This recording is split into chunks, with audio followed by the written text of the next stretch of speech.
आप भी चाहते हैं कि सोनो टोन भोजपुरी का ऑडियो वीडियो सबसे पहले आप तक पहुंचे, तो लाल बटन दबाकर चैनल को सब्सक्राइब। ले गईले मनवा में बस के आँख मरले उ तनी तनी हंस के, हंसी ले गईले मनवा में बस के हो।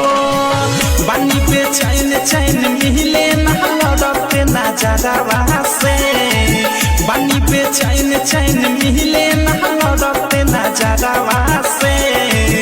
दिल लागल बा हमारे सखी रे ड्राइवरवा से, दिल लागल बा हमारे सखी रे ड्राइवरवा से, दिल लागल बा हमारे सखी रे ड्राइवर।